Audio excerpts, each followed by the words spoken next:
This podcast would not be possible without my wonderful patrons.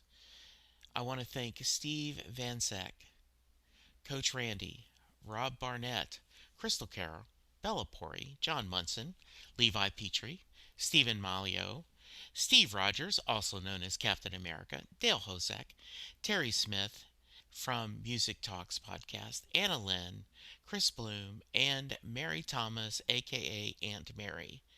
I appreciate all y'all so much. Thank you for the support. And now on to the show. But Bruce broke through to me. I mean, with Born in the USA, I can't even listen to that album without thinking I'm in 1984 all over again, and I'm a 13-year-old kid, or 12 or 13, whatever it was. Every song I love. Born in the USA, I was thinking about this earlier. One of the funny things about Born in the USA, the song, is as a little kid, I didn't appreciate the meltdown at the end of the song. But man, as I got older, and especially now, I cannot get enough of the meltdown where the music just, Max is going off and he's screaming and he's kind of echoing in the studio. I'm a huge Neil Young fan, and I get Neil Young vibes from that little meltdown part of Born in the USA, and I think it always gives me goosebumps.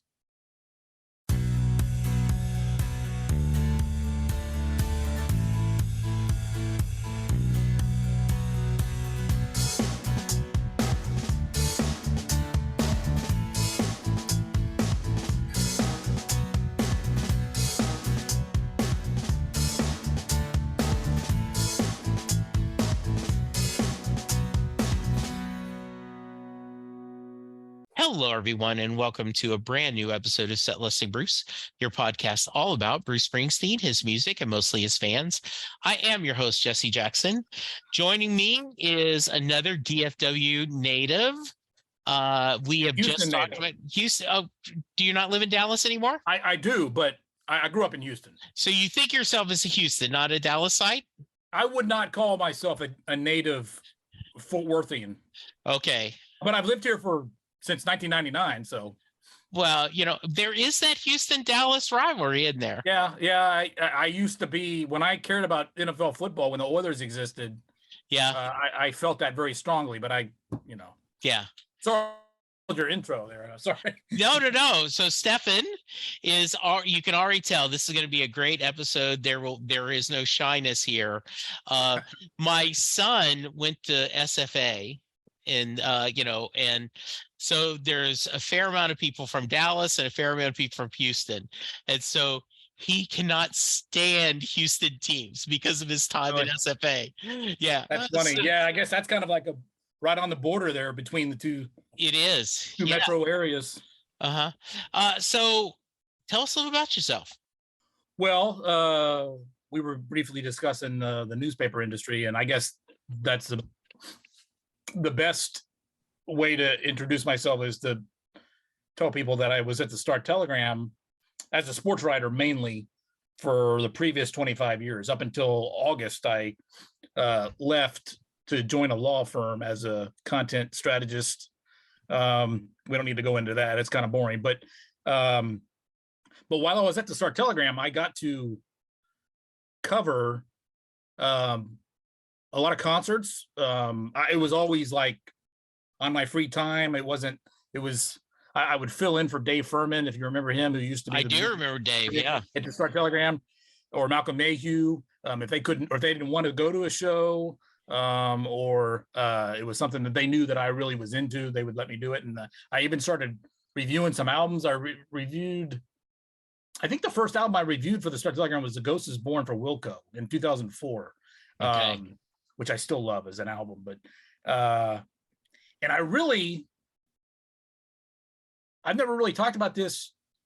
Nobody would care, but I was really aiming my career trajectory towards moving to entertainment and potentially being a music writer at the Star Telegram.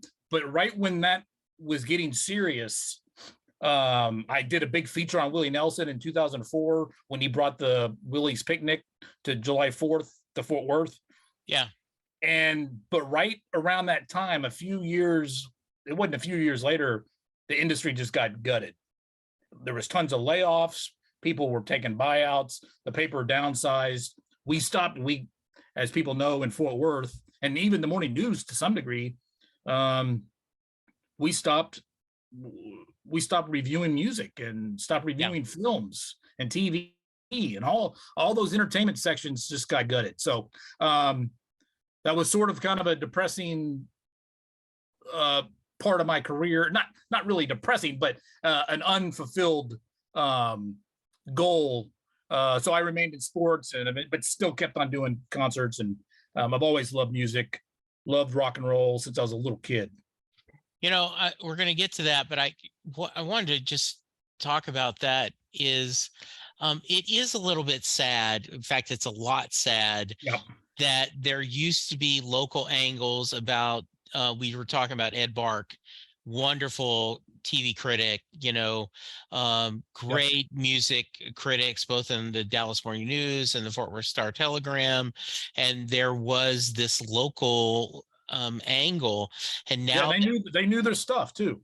Yeah, and now that everyone is just a quote unquote syndicated or whatever releases, and it's just sad. I was part of the problem. I had reached the point where I wasn't taking time to read the paper anymore. So I'm like, okay, well, I'll save that money. I'll save that money. And when a certain presidential election happened, and it felt to me like there was an attack on newspapers, that I went and I re-signed. I got a digital Dallas Morning News subscription, and I went to the New York Times and I paid for a digital subscription, saying it's not much, but I'm going to put my money where my mouth is, that I believe it's important to have a free and unbiased as you can be journalist out there. I couldn't agree with. I mean, it's serious. That part of it is really. I couldn't agree more. It's people I know and love. They don't realize how the important. They take it for granted, and then when it's not there, when some small town government is corrupt and there's nobody there to weed it out, they wonder, how did that happen? Well, there's no local newspaper anymore. Keeping an eye on people. That is real. That it kind of sounds cliche and like an easy talking point, but it's absolutely real. And I know what you mean. I had the same feeling. I think at one point during our political crisis, if you will, where I was paying for the New York Times, the Washington Post, digital. Washington. Yeah. I used to pay for the hard copy of the New York Times. I could not get enough of that. I loved it. But then I moved, and I didn't. Things happened, and sure. But yeah, the Morning News, Star-Telegram, Washington Post, New York Times. Yeah. But I don't know how much people. You mentioned the fact that you ended your subscription. People think that. I mean, those are important, but really what really made it serious and really put a dent in the industry was the internet and advertisers being seeing that they could get more bang for the buck by doing digital ads than hard copy newspaper Sunday ads. Right. That was even more a serious blow than subscriptions, because newspapers never really charged a lot for subscriptions for what you got. Exactly. Anyway. Yeah. No. You can ask me anything you want about newspapers, but I don't know how much you want to bore people. No, we're gonna. I promise listeners we're moving to music. All right. So I always like to start at the beginning. Talk about. You said you grew up in Houston. Talk about growing up. What kind of music did your family listen to? I'm glad you gave me a prompt in the email about so I could think about this. It was a very musical household, but it wasn't cool. It wasn't hip. Like, my parents were not handing over their old Beatles vinyl copies, unfortunately. Yeah. But there is music in my family. My granddad was a trumpet player in the Iowa State band back in the 30s when people didn't go to college that often. My uncle David, who's passed, was like a Mr. Holland's Opus type figure in Nebraska, an award-winning band director who wrote his own marches and wrote his own music for like 35 years and was beloved. But as far as like music in the house, growing up in Houston, it was a lot of John Denver and Neil Diamond, and I wouldn't say not classical, but marching band music because of my family's. Sure. Especially when I was at my grandparents', there was a lot of march. My granddad loved marches, and I mentioned John Denver, Neil Diamond. I still love them. I have all their stuff, and I still listen to them. I think it is a shame that John Denver is not in the Rock and Roll Hall of Fame nor the Country Music Hall of Fame. Jesse, I could not, man, I didn't even realize that. Yeah. But John, the balls that he had in 1985 to show up at Congress, when he was not cool anymore. Right. Or if he was ever cool, but to defend people like Frank Zappa and stupid hair metal like Motley Crue, to defend their right to write the lyrics that they wanted when he didn't have to do that. And well, and indirectly, We Are the World and Live Aid he shared the same manager as Harry Chapin, and so he was always involved with Hunger. And I remember being interviewed that he was just sad that he wasn't asked to be at that recording session. He should have been. Yeah, and I understand that he's very pop and country, and it's not cool anymore. But I graduated high school in '77, so I'm old. But wow, I remember. You look good. Thank you. I remember that, where John Denver was on the radio all the time, and he was huge.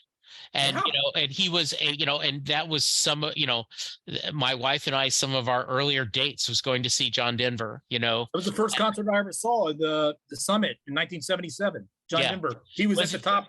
He was the biggest star in the world. Was he in the round? Right. That was the first time I'd ever seen somebody in the round.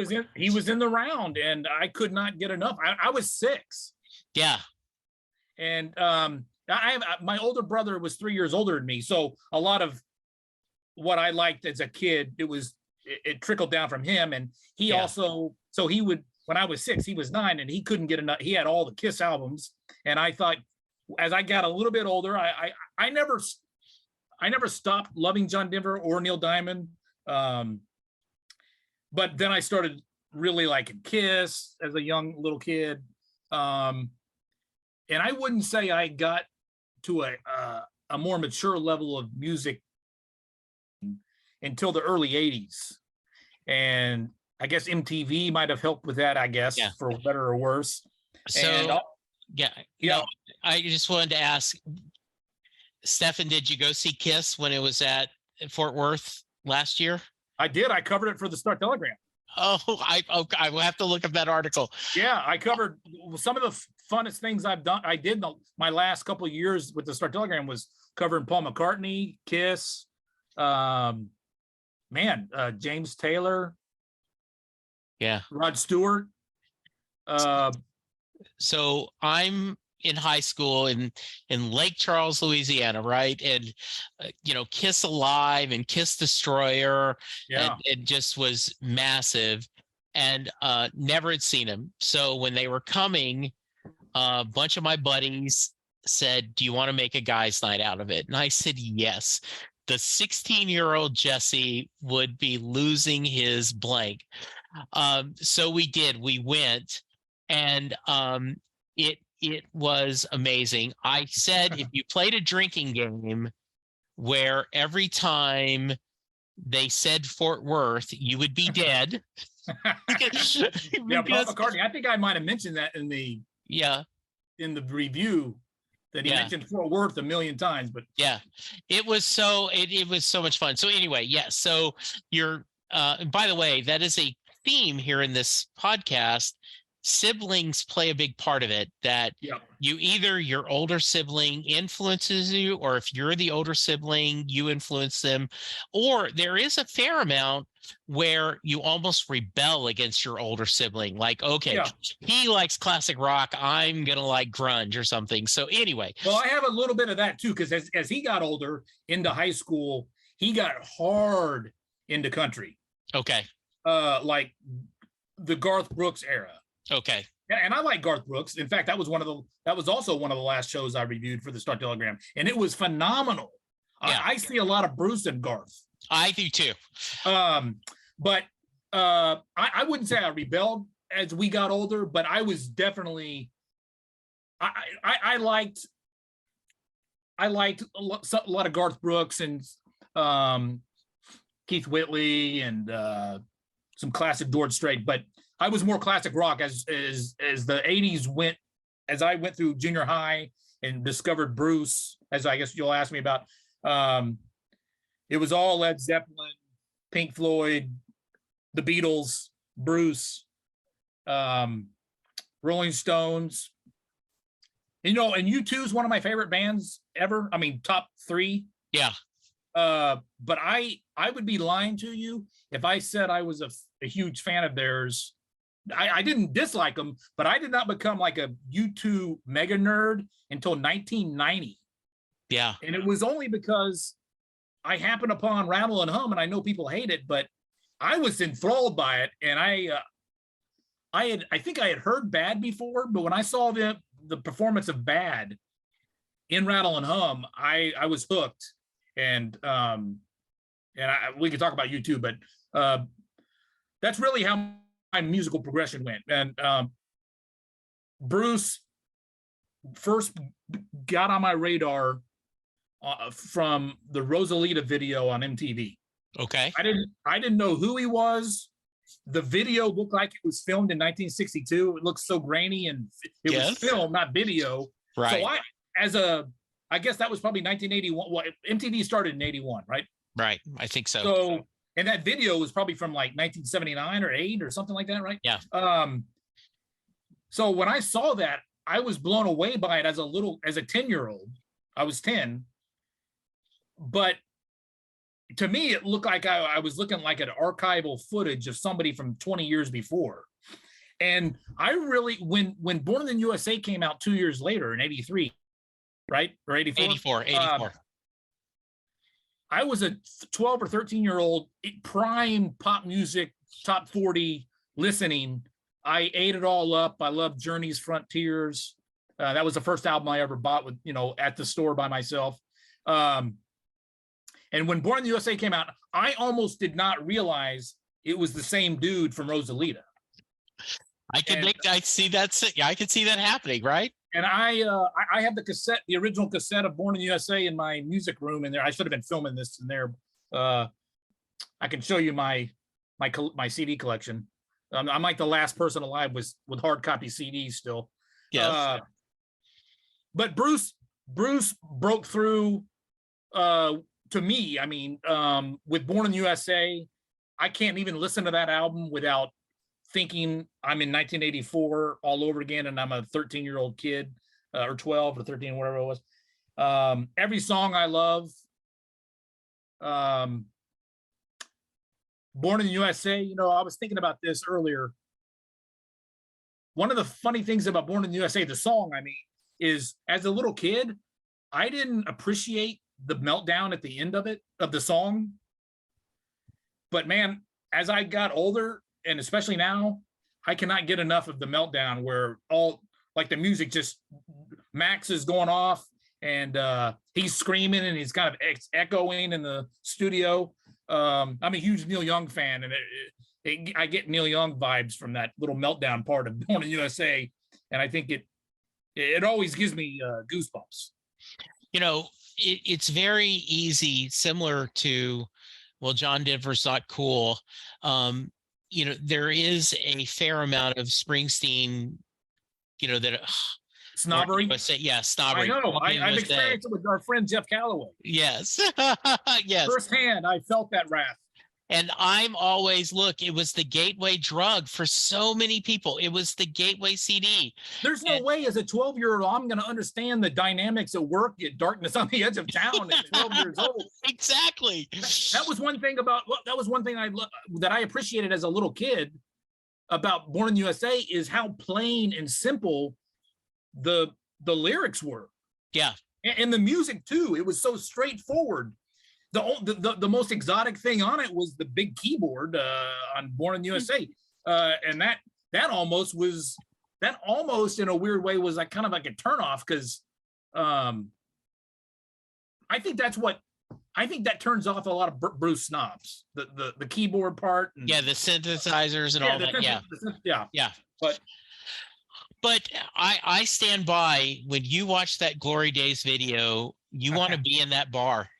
That's a bar I want to be in. I want to hang there with that band, enjoying music. And absolutely. And you want to be dancing with Courtney Cox and dancing in the dark. There you go. There's nothing wrong with that. Yeah. So as you started growing older and you're going to college, did you expand your musical? You talked about finding U2, but like with Bruce and other bands, tell me through that journey. Well, I mean, I don't think I would be lying to you if I said I relied on Bruce to show me the way on other bands that I love. I'm also in my other top three would be Pearl Jam. Okay. I've probably seen Pearl Jam the most. I've probably seen Pearl Jam over 50 times, U2 over 40 times, Bruce over 20. I need to count them up. I saw that on your questionnaire and I was like, man, I've seen him solo and but anyway. Were you at the Grand Prairie show, the Devils of Dust show? Yes, I was. In fact, that was my first Bruce show, which I'm embarrassed to admit. The fact that I didn't see him in the 80s is a regret of mine, but being okay, in 1980 I was 9, so I was 19 in 1990. So for most of that I was a teen, and the first half of that I had no control over what I was getting. If your mom and dad weren't cool enough to instigate buying tickets for an act that the tickets go as fast as like Bruce or U2 back in the 80s, you didn't have a shot. So I remember thinking, man, I'm not even gonna even think about trying to go see Born in USA tour. It's my mom. I can't rely on my mom to pull that off. So what was the question? Sorry. No. I just asked about Grand Prairie because I'll tell you a story. Yes, I was there. Yeah. So that was my second show, seeing the Rising in 2002. I know. Different things happen with your life. And, I moved to Dallas in 86, and I missed him when he was at the Bronco Bowl. And I did not know, my friend, Texas musician Sarah Hickman, she actually opened for him on the Bronco Bowl. But really? And she's like, she didn't meet him or anything. She just did a few songs and then he went. Was that Ghost of Tom Joad? Yes. So anyway, I'm an idiot for not. I was around. I was up here for. I went to North Texas in '92. Yeah. And so I was around. That was '93, right? And, yeah. So, so I get a ticket, and I have one of the worst tickets in the building. The Grand Prairie, the Olympia Theater. I'm at the lower level. The behind me is the wall. It's the very last seat. I have a seat here, and then to my left is a pillar. So I have a seat, and then to my right is an aisle.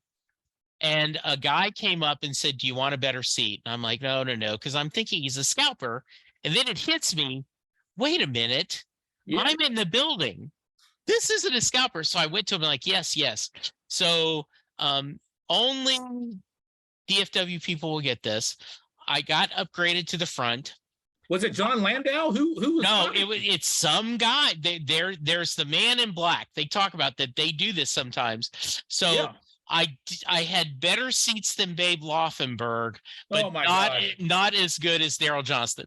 That is awesome, man. Yeah, it was. And it was hilarious to hear the Moose calls that people thought might be Bruce calls. But yeah.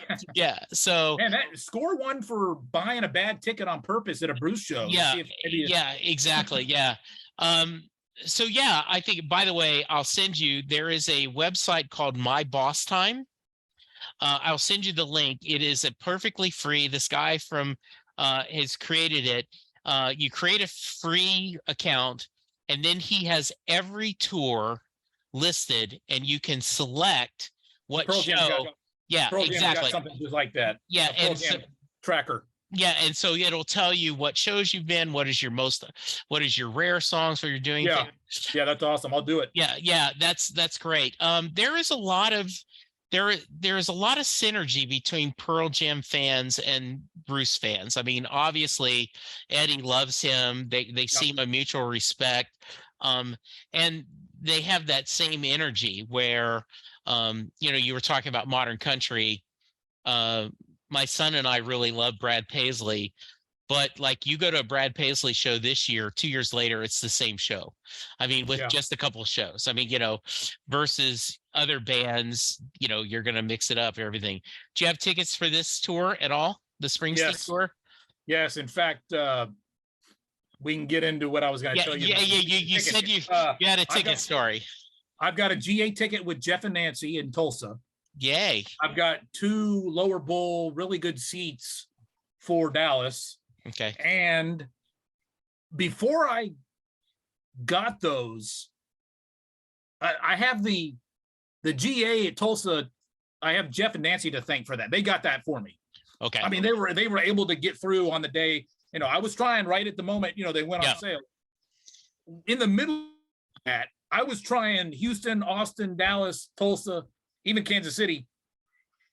Before I had gotten the Tulsa ticket from them or Dallas tickets, the first place I got through for a GA was Houston. And the face value quotes, what's it called? What's the dynamic pricing? Dynamic pricing.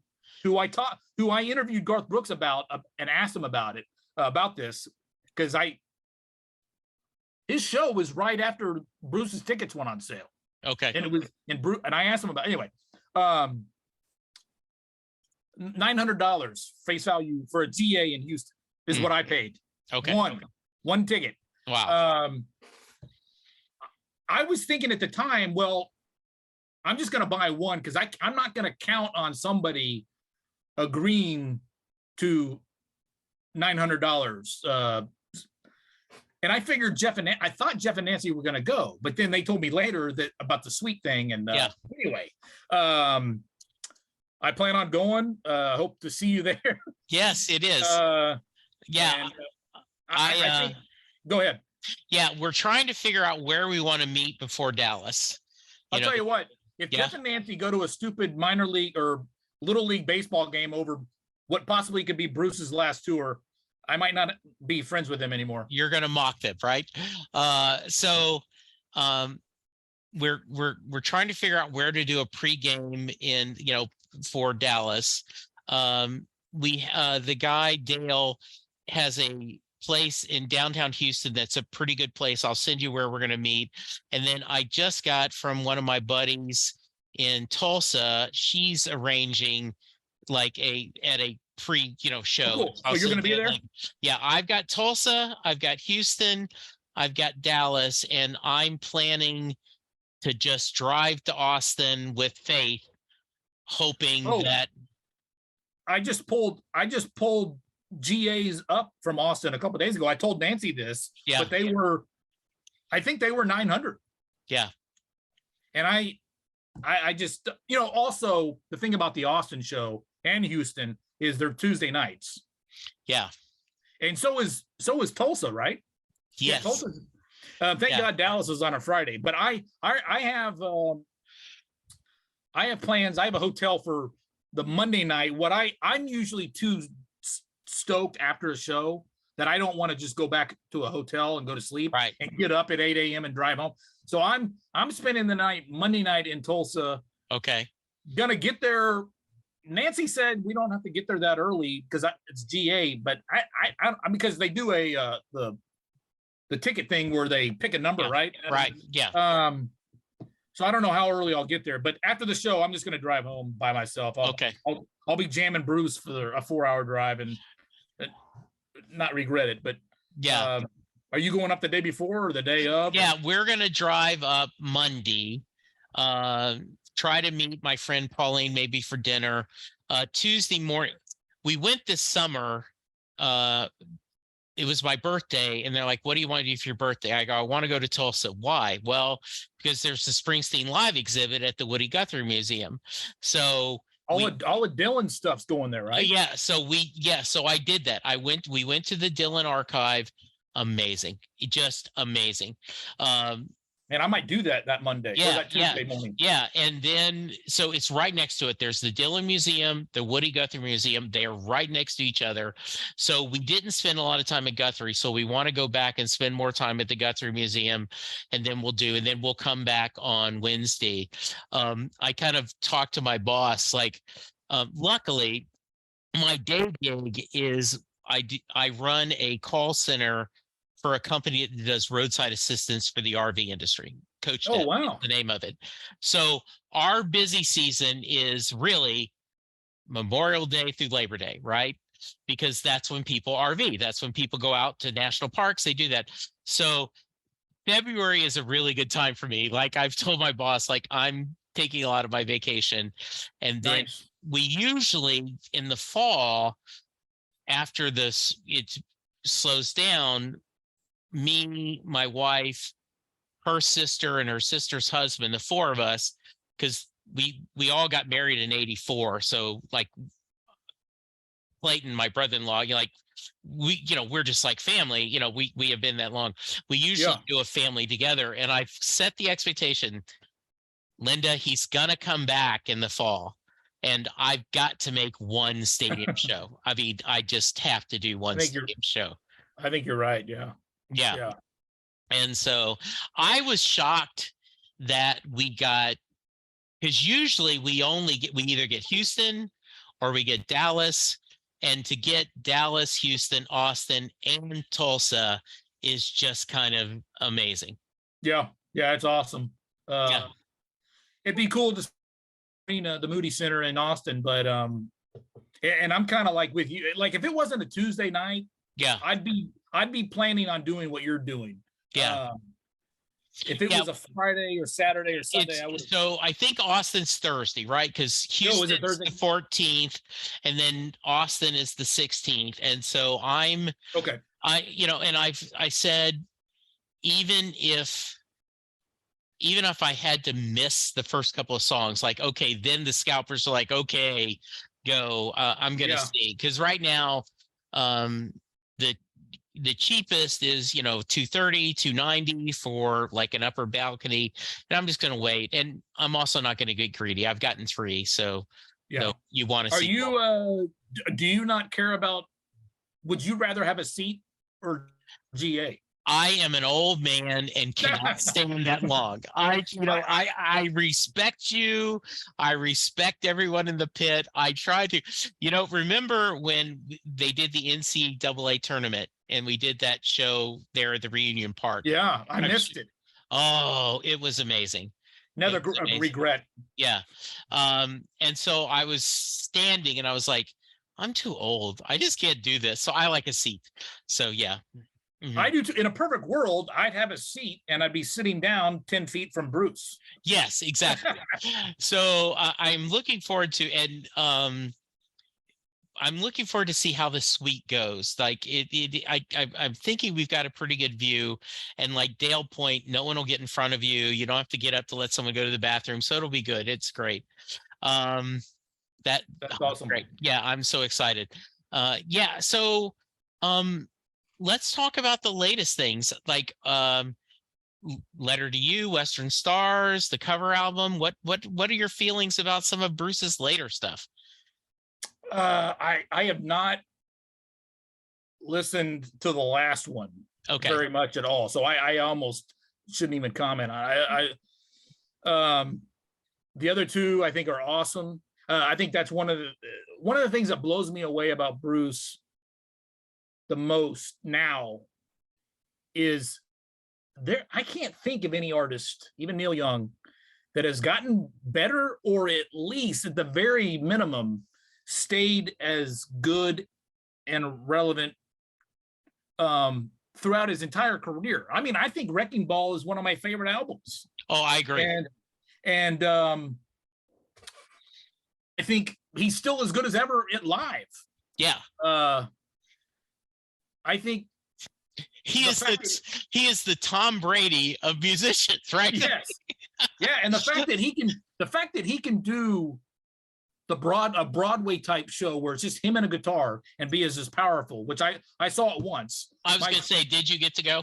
My story on that was I was still at the Star Telegram covering the Cowboys, and the Cowboys were in New York playing the Giants like in mid-December in 2017.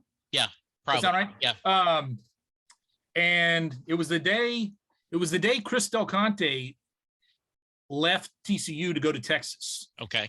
So I was trying to write that story, but also my hotel. I purposely got a hotel near the theater, thinking I'm gonna walk over there.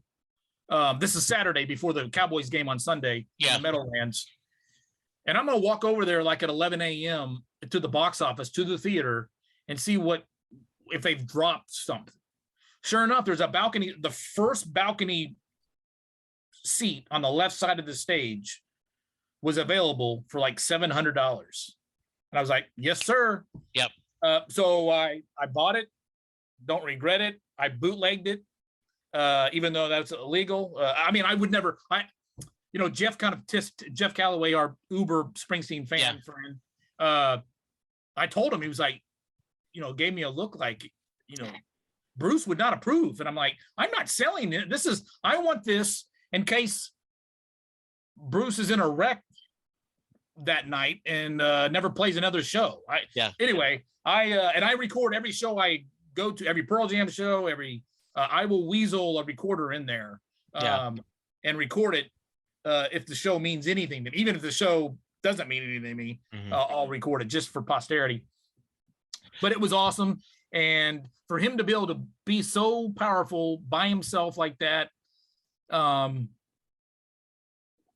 but also do it with the band and be the biggest rock star in the world. Yeah. It just nobody, I've seen the Rolling Stones a bunch, and Mick does run around, and Mick is very active. And I don't want to take a shot at Mick because I love the Rolling Stones, but it seems more performative. Mick's putting on a show to me, and I know Bruce is putting on a show, but it also feels the way he moves on stage still to this, as 105 years old, at whatever he is now. Yeah. It still seems like he's being moved by the music, and he's in the moment, and not just putting on a show necessarily. So I love the latest stuff. Yeah. It's shocking that how good he still is. Yeah, I know that, and I've talked about this before.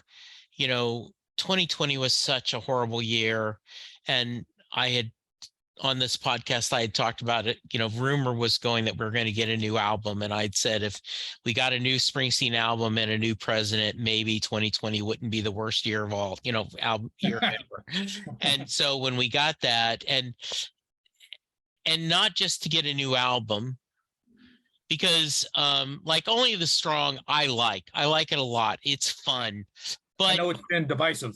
Yeah, it has been divisive, and I get that. But it's like, I'm like, this is a fun album. Letter to You was a good album, a great album.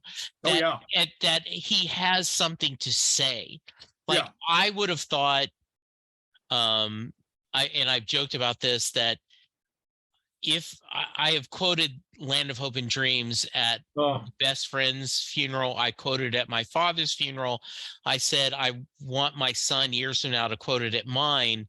And then I'll see you in my dreams comes out. And you go, okay, maybe there's a different song we quote at the end of, and to have that, if I was the priest, I, I am going to lose my stuff if when they play, and it sounds like they're going to play some songs from Letter to You. It's just going to be great.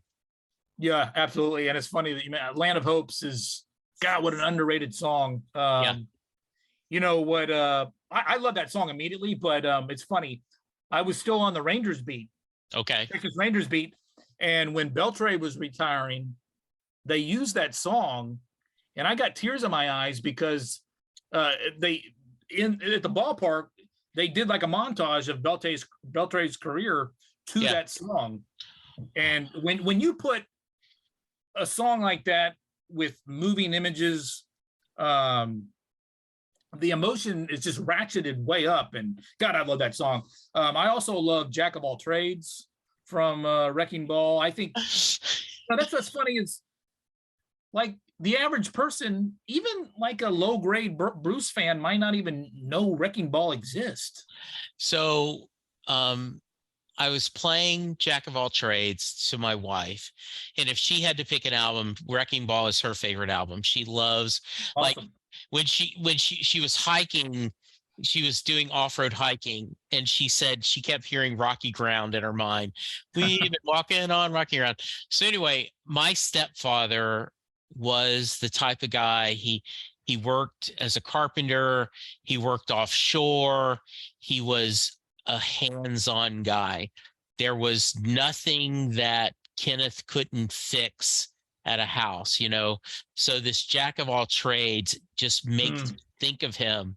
So Yeah. I'm playing it for her, and then you get the twist when if I had a gun, I'd shoot them all dead, and she just where the hell did that come from? Yeah. Do we know what that's about? Yeah, just the thing. I did see the last E Street show I went to was one of those at the Met Life, the arena that he did, and he did Jack of all trades with the strings, and that was beautiful. Oh, I bet. Yeah, it was. Yeah. When people ask me what's my favorite Bruce song, I say Land of Hope and Dreams, and then Better Days is just one of the songs that I just it when people that album was so awesome. Yeah, and now that when you can hear the band do them, when they do them, it is just amazing. Yeah, I'm good. Are there songs you're chasing? Well, I'm a sucker for bootlegs of Mona going into She's the One. Okay. I can't get enough of that build up, and the first time I don't want to sing because I'll sound ridiculous, but the first build up of when Bruce really channels Elvis at the beginning of She's the One, when he like, oh, you know what I'm talking about. I don't want to do it. I get you. Both of us. I that Land of Hope and Dreams. I mean, God, there's so many songs. I'm always up for. I mean, some of those newer ones that he hasn't really had a chance to play.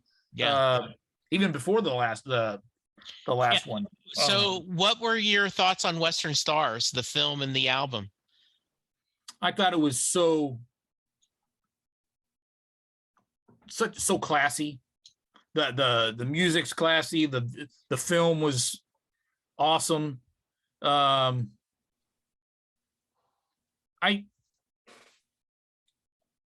not sure what to make of the themes. I mean, I think I'd be curious what you think of the Western. What he's saying there, if there's a through line. So I felt like it was a collection of short stories that Elmer Leonard or Louis L'Amour or St. Greg could have written. I love the film when he talked about the darkness and that when he was so honest, he says there was points in my life where if you loved me, I couldn't push you away fast enough,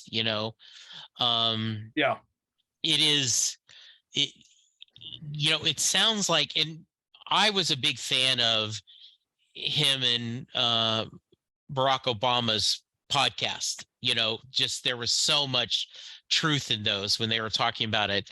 And it sounds like he spent a lot of time on therapy and knowing himself. And when I read the autobiography, I was struck at his honesty about his depression and how he fought that. And I thought that was really strong, because the standard person is, you're a rock star worth millions. How can you be depressed? And it's just not that simple. Yeah. Yeah. It's funny you would mention them. I'll flip here's my main computer to my desktop. Yes. Yes. Yeah, I know. I think he did a great service to people that struggle with mental illness and depression, because to know that somebody who has the world by its tail, it can get anybody. And I agree with you. I love that podcast with Barack.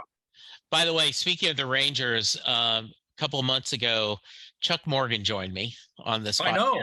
And I was just, that was just, I first off, I was shocked he said yes. And then he had sent me a message going, hey, we've got a game playing. I'll get back to you. And then he did, like, the next week. He's a great dude. I know him. And I watched that. Did I watch it or listen to it? I did. Yeah, I posted it. Yeah, on YouTube. What a storyteller! That was cool. I'm glad. Yeah. I think that's how you that maybe. Yeah, that is. Yes, I commented on it. Yeah, he's got such an awesome voice. It sounds like Texas. It does. He's got a deep history in music, and he was on Heel, wasn't he? Yeah, he did do that. Yeah, and he did and he talked about Grand Ole Opry, and so that's amazing. So do you miss writing? I miss covering shows. And sports. Do you miss covering sports? I don't not miss it, but I also don't actively yearn to. I mean, I'm writing every day. It's kind of boring legal stuff, but I'm getting to work out with writing every day. Okay. 9 to 5-ish. Before, when I was with the paper, it was not 9 to 5. It would be 9 to 9 or. Sure. Absolutely. Or noon to or whatever, or whenever news broke. If I was on a beat, something happened. It didn't matter what time it was. But anyway, so no, I don't miss it. I mean, if the right job came around, I would definitely listen. As far as journalism, I miss journalism. I'll tell you that much. I did not really. I was not looking to get out of the business like a lot of people did. I love the business. It just was, I needed a new challenge, and I don't know if things are ever gonna start moving in a positive direction as far as staff numbers and economically. I just don't know. So we'll see. But I still watch sports, and I do string. I've covered Stars games for the morning news since I left the Star Telegram. I've covered Cowboy games and TCU basketball for the AP, and I've done a couple things for the Star Telegram. I couldn't work for them until the new year started. Okay. It was just part of their policy, and I've already done a couple of things for them. So I get my fill if I want it. I can, Well, I'd much rather be following Bruce around the country, though. Yeah, I tell you what. Yes, absolutely. My fantasy is to get a nice camper van when I retire, and I will follow Pearl Jam or U2 or Bruce or even Wilco or Neil Young if they're still alive. He's still alive. I'd drive around and do what we were talking about earlier. Not necessarily worry about getting front row. At that point, I'm like, I just want to be in the building and I hear it. And I can't wait to be that old hippie man dude. So we had a little bit I'm laughing because we had a little bit of, I've been married since 84, and Congrats. my wife Linda is just a saint, and she puts up with this Bruce obsession. And I got my ex-wife into Bruce, and yeah, my ex-wife Laura and I are still really close. We talk yeah. every day almost. And she was kind of agnostic on Bruce. She didn't dislike him, but I took her to her first Bruce show at Yeah. American Airlines Center in 2006, I believe, or seven. Okay. 7 or 8, whatever that tour was. Yeah. And she has, since then become a pretty hardcore Bruce fan. Okay. And she's 15 years younger than I am. Okay. So it's not like she Bruce's heyday was way before her time. But anyway, go ahead. Sorry. Yeah, no. I'll tell you, I don't know if you've got to see it, but I had Kayla Padilla on the podcast, and she's the one who created Springsteen Hurdle. That's on you. You can do that. So I reached out to her and I said, "Hey, would you want to be on the podcast?" She's sure. So she was like, she's 20, 21. Turned out she's going to Pitt for business. And she's on the basketball team. She was like practices. Ivy League All-American. And so I'm like, okay, you're an overachiever, right? Like you're going to the time for a stupid podcast. That's funny. Yeah. And so she's never seen the band live. She has never been. And that's why you said she's 21? Yeah, She hasn't had a lot of chances. She hasn't, yeah. So anyway, my wife is the one who convinced me to go to Broadway. She has said, if you have a chance for a ticket, go. We will figure it out. This is a once in a lifetime thing. So, but you're sitting there, you're talking, and Linda said, so what would you do? Like if you just won the lottery, if you had unlimited money? I said, oh, the next time Bruce toured, I'd go to every show. Yeah, absolutely. And she's like, you just would leave me alone? I said, no, you can come with me. I mean, I would buy if that scenario, like I was saying, if that was the scenario, I would buy the nicest luxury. I would hire a bus driver and I would live on that thing. And, yeah, man. I said, no, Linda. I mean, you could come with me and you could do other things. Yeah, more the merrier. Yeah, you could pack, you could go, you could sightsee, but yeah, you're asking me what I would do, So yeah, that's amazing. Anything I should have asked you that I haven't, Stefan? Well, if I look at the questionnaire, I think you got. Well, you didn't talk for. You've talked a little bit about favorite albums and songs. My favorite album. Jeff and I have discussed this, and I've been holding steady on The River for like 15 years. Okay. It's like picking your favorite child. Yeah, sure, exactly. The River. I mean, there's nothing wrong with Born to Run, Darkness, Nebraska, Born in USA means so much personally. But like I was telling you, I mean, Wrecking Ball and Lucky Town and Ghost of Tom Joad, they're all at any given moment. But if I had to name what consistently has never let me down, it's The River. I think maybe because it's 2 records and I love that idea. Yeah. And I always have this caveat. The River would be my favorite. I would say Born to Run is his best album. Kind of like I say Abbey Road is the greatest album ever recorded by anybody, but the White Album is my favorite Beatles album. Yeah, that makes sense. Yeah.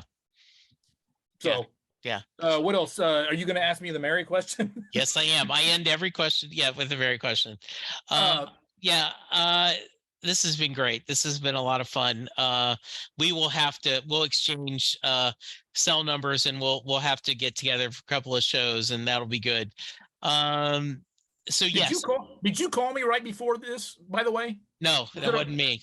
Okay, I'm glad I did. It said spam, but I thought, man, that could be Jesse. No, okay. No, okay. All right. So I end every episode with the Mary question. Jay Armstrong, who is an recently retired honors English teacher in the Philadelphia area, um, would take his honors English class in high school, and they would take Thunder Road and would break it apart. They would talk about it, the lyrics, the different themes. They'd compare it to Robert Frost, The Road Not Taken. And then at the end of the 2 days, he would ask his class, does Mary get in the car?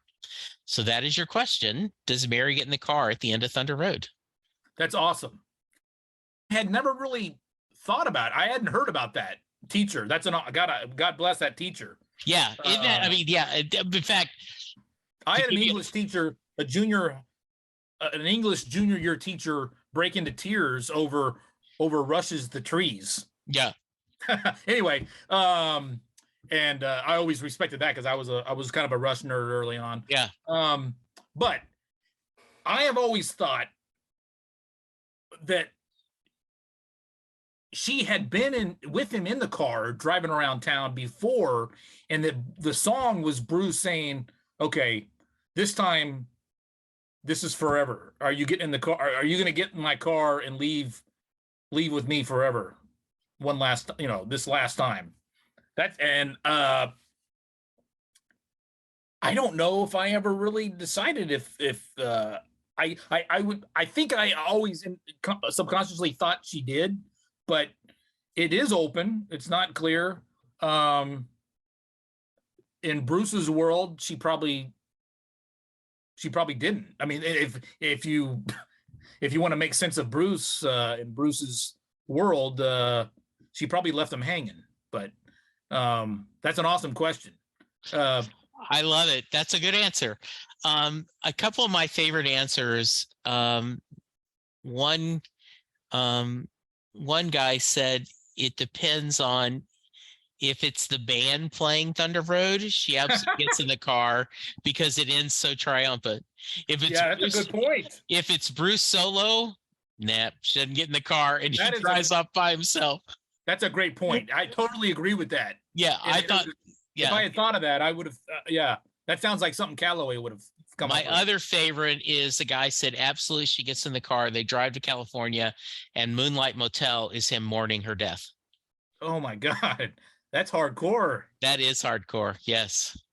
So, man, all right. Awesome. This was a blast. Thank you so much. Thanks for asking. I had a great time. Yeah, that's good. We'll have to do it again. And I'd love to get you and Jeff on, and that'd be fun. We should do that. Absolutely. Great. Yeah. If someone wants to reach you, what's the best way? Well, I'm on Twitter. I tried to, I'm at Stefan versus Texas, which is the name of the law firms versus Texas, VERSUS Texas. Right. Stefan versus Texas. Anyway, I've tried to kind of stay off Twitter lately. Yeah. Not necessarily because of anything happening, but if I did not have a podcast to promote, I hear you. I just since I never was on Facebook much at all, but when I was at the paper, I would make it a point, because a lot of our page views come through Facebook. Yeah. I would always try to post my story links on my Facebook page. Yeah. Since I quit that job, I have not been to Facebook once, and I don't. Right.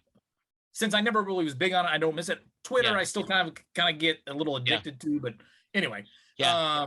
I had a great time, Jesse. I appreciate it. I think you, Jeff, and I, and anybody else, I think you should have us do a post Tulsa show. We should. Oh, that's good. Yeah, we should work on that. That'd be good. I'd love that. All right. Thank you, my friend. Right. Listeners, go. Hopefully reach out. Let me know. We want to see you on the road. Be kind, be safe, and we'll talk to you soon. Goodbye.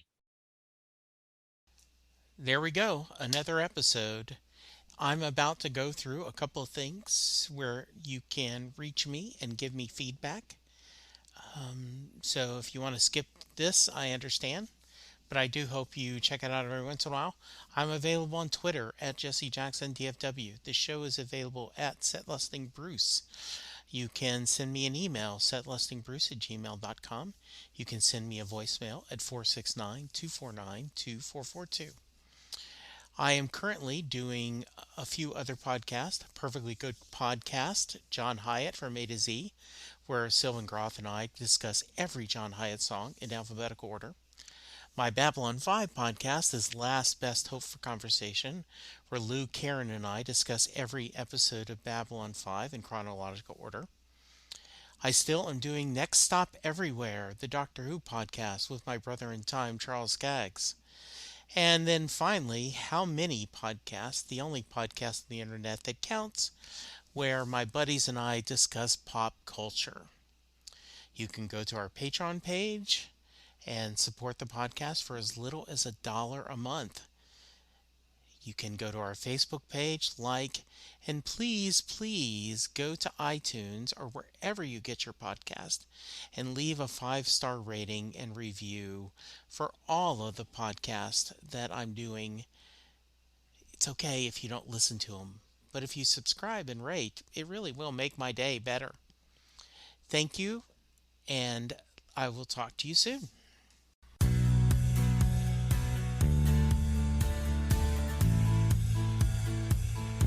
You just heard the fun talking, hard rocking, music loving, album ranking, fan thinking, joy spreading, lyric reading, story sharing podcast that is the one, the only, Set Listing Bruce. The theme for Set Listing Bruce was written by David Rosen, used by permission.